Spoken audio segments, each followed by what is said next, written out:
Thank you for giving me the opportunity to speak today. My name is Anne Delorme, and I am the Executive Director of Humanity and Inclusion Canada.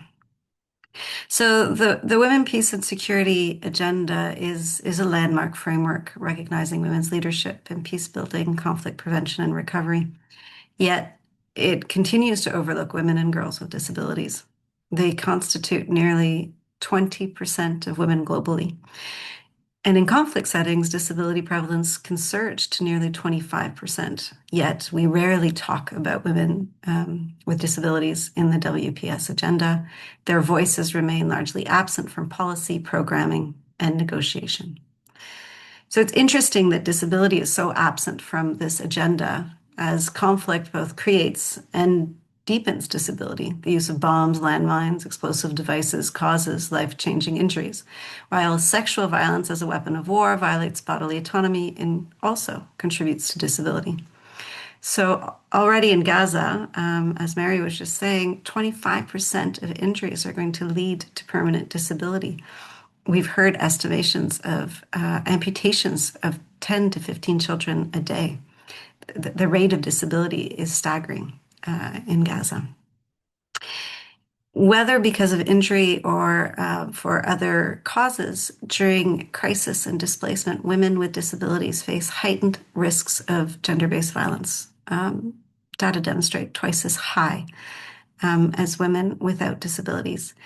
They may be separated from caregivers. They may lose their assistive devices. They encounter physical, attitudinal, and communication barriers, which compound their protection needs and constrain their access to humanitarian aid.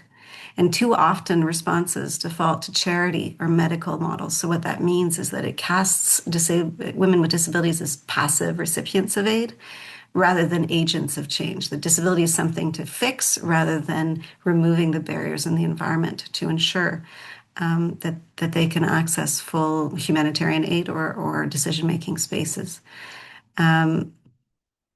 So we have to view women with disabilities as agents of change.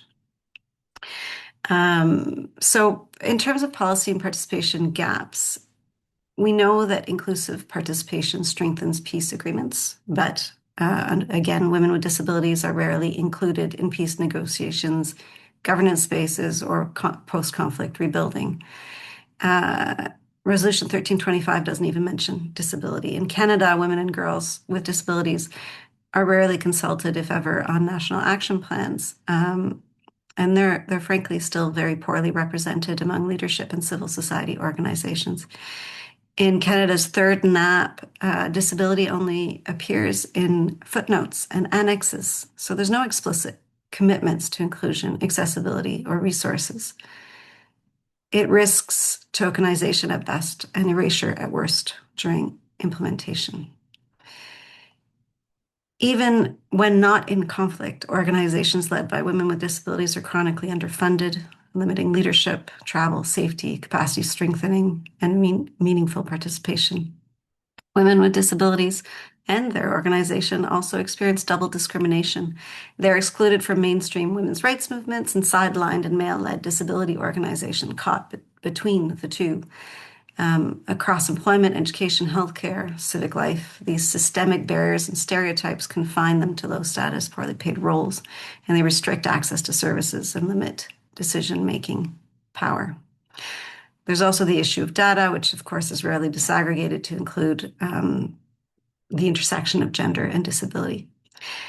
HI works with this fabulous woman named Ruby Coral Santander, who works with HI in Colombia.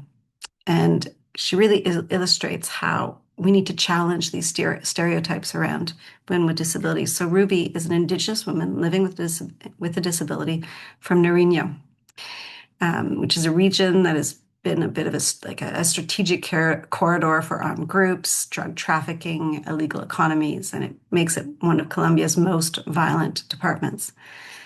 Ruby is not only an Indigenous woman with a disability, but she also cares for her brother who has multiple disabilities. She's also a city councilor, and she's an active leader in conflict transformation and peace building. Her advocacy for Indigenous rights, for persons with disabilities, her work on building dialogue and on those conflict transformation processes demonstrate what a powerful leader she is and how other women with disabilities can be also agents of change who redefine that what we see as leadership and inclusion.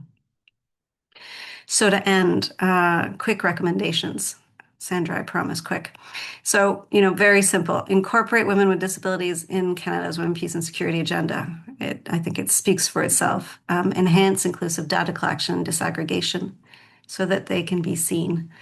Harmonize women, peace, and security at the agenda, the Canadian Action Plan, with the Convention on the Rights of Persons with Disabilities. Shift from this medical model to addressing the systemic barriers. Strengthen inclusion in decision making and peace process so that women with disabilities are included and have a space at the table. And finally, increase funding and support for women with disability-led organizations. So it's been 25 years. I think it's time to take that step. Thank you.